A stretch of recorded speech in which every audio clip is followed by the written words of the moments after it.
behind bar for the last 7 months for no fault of his. The only thing that he did was to try to represent Assam, take the whole culture of Northeast to the rest of the world, so that people know about our culture, about a rich tradition. Kintu amar ki hoise? Amak hey karone teok ni bhitor bhorai thoise. Jubinor isna mohan atmai bahut kosto pabo je teo jitu vision teo Shyam Kanur logot share korise hey মানুহজনক যে আজি teok bhitor bhorai thoi dise. So মই এই ঈশ্বৰলৈ প্ৰাৰ্থনা কৰিছো যে আমিও যাতে ন্যায় পাওঁ আৰু কিন্তু আপোনালোকে নেগলিজেন্সৰ কথা কৈছে ভিতৰতো মাৰ্ডাৰ বুলি কৈ আছে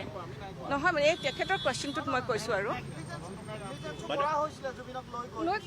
নেগলিজেন্স ক'ত হ'ল তেওঁক আমি মাতাটো তেওঁক আমি বিশ্ব দৰবাৰত প্ৰতিষ্ঠা কৰিব যোৱাটো জানো নেগলিজেন্স হ'ব পাৰে বাট জুবিনে কিন্তু যোৱাৰ আগতে কৈ গৈছিল যে মই যদি নাযাওঁ তেতিয়া এজনে সুইচাইড কৰিব সেইবোৰ কোনে কৈছে জুবিনে নিজে কৈ গৈছিল নাই কোৱা কাৰ আগত কৈছে আপোনালোকৰ আগত জানো কিবা হেৰি আছে প্ৰমাণ আছে এইটো কথা কোৱা আছে কাৰণে কৈছো আমি কেমেৰা সন্মুখত বাইদেউ কৈ গৈছে কথা কিন্তু তাৰমানে জুবিনে কিমান ভাল পাইছিল তেওঁক যে তেওঁ সুইচাইড কৰাৰ ভয় খাইছিলে যদি কথাটো হয় কিন্তু মই কেতিয়াও নাভাবোঁ জুবিনক কোনেও জোৰ জবৰদস্তি একো কাম কৰাব নোৱাৰে জুবিন এনেকুৱা এজন সত্তা আছিল যে যি তেওঁ নিজে ভাবিছিল সেইটো কৰিব তেওঁ যদি যাবৰ মন নাছিল তেওঁ যদি এই 13 বছৰ ধৰি নৰ্থ ইষ্ট ফেষ্টিভেলক তেওঁ কেনেকুৱা কটকটীয়াকৈ তেওঁ এটা আমাক ছাপোৰ্ট কৰিছিল তেওঁ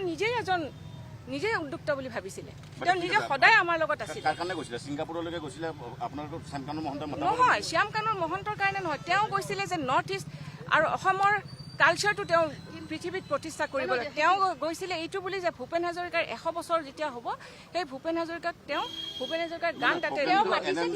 প্ৰটেকশ্যন তেওঁক দিব লাগিছিলে যোনখিনি প্ৰয়োজন আছিলে তেওঁ বেলেগ হোটেলত থাকি জুবিন গাৰ্গক কিয় বেলেগ হোটেলত ৰাখিছে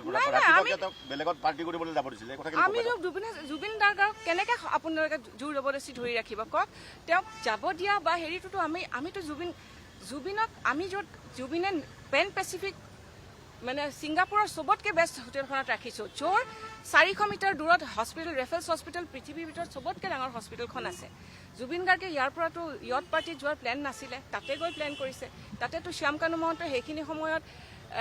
50 কিলোমিটাৰ দূৰৰ এখন মিটিঙত আছে তেওঁ ৰাতিপুৱালৈকেতো আমি গমেই নাপাওঁ যে তেওঁ তালৈকে যাব আপুনি হয় আছে